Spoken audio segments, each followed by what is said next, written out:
මේ යුද්ධයක් ඇවිල්ලා පෙට්‍රල් ගණන් ගිහිල්ලා ඩීසල් ගණන් ගිහිල්ලා හැමදේම ගණන් ගිය කාලෙක ඔයා ගන්න තීරණත් වෙනස් වෙන්න පුළුවන්.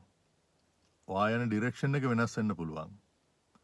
ඒ ඔයාගේ ඩිරෙක්ෂන් එක වෙනස් වෙන හැම වෙලාවකම ලෝකේ මිනිස්සුත් එක්ක sannivedanaya කරන්න වාහන මැනුෆැක්චර් කරන මිනිස්සු ගොඩාක් ඩොලර් දහස් ගණන් ලක්ෂ ගණන් සල්ලි වියදම් කරලා හොයාගත්ත දෙයක් තියෙනවා. ඒකට කියන්නේ ඉන්ඩිකේටර් එක.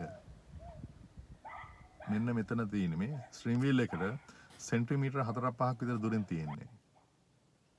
ඔයාට මේ ටයර් එකක් චේන්ජ් කරනවා වගේ අමාරු දෙයක් නෙමෙයි. හරි ලේසි. ලේන් එක චේන්ජ් කරද්දී ෆෝම් 1 ලේන් එකට යද්දී පාරකින් පාරට හරවද්දී මේක යූස් කරන්න ෆ්‍රී ඔෆ් charge. මේකට සල්ලි යන්නේ නැහැ. ඕගොල්ලෝ කී දෙනෙක් වැඩ ඇරලා ගෙදර එනකොට ගෙදර ඇවිල්ලා වගේ ඩ්‍රයිව් එකට හරවද්දී ඉන්ඩිකේටර් දානවද? දාන්නේ නැහැ නේද? ඔයා ගෙදර එනවයි කියලා දන්නේ ඔයාගේ වයිෆ් දන්නව ඇති, ඔයාගේ හස්බන්ඩ් දන්නව ඇති. වෙන පාරේ ඉන්න මිනිස්සු දන්නේ නැහැ නේක. ඉන්ඩිකේටර් දාන්න. පොඩි දෙයක් තියෙන්නේ. හරි. වැරදීමක් වුණොත් ඒක ඩිසාස්ටර් එකක් වෙන්න පුළුවන්. හරි. හරියට හරි දේ මුලින්ම ඉගෙන ගන්න. අන්න ඒක තමයි හරි තැනකින් ඉගෙන ගන්න ඕන.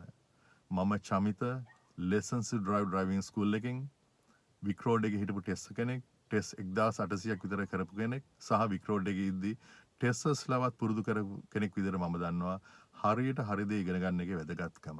මේක වෙන දෙයක් වගේ නෙමෙයි. ඔයා ගෙදර ගිහිල්ලා කරියක් හදනවා, කෑමක් හදනවා. වැරදුනොත් දැම්ම බින් එකට ආයෙ මුලින්ම හදාගන්න පුළුවන්. සල්ලි විතරයි යන්නේ.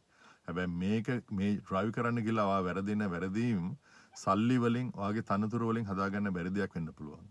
හරියට හරි දේ මුලින්ම ඉගෙන ගන්න. all the best. මම චමිත.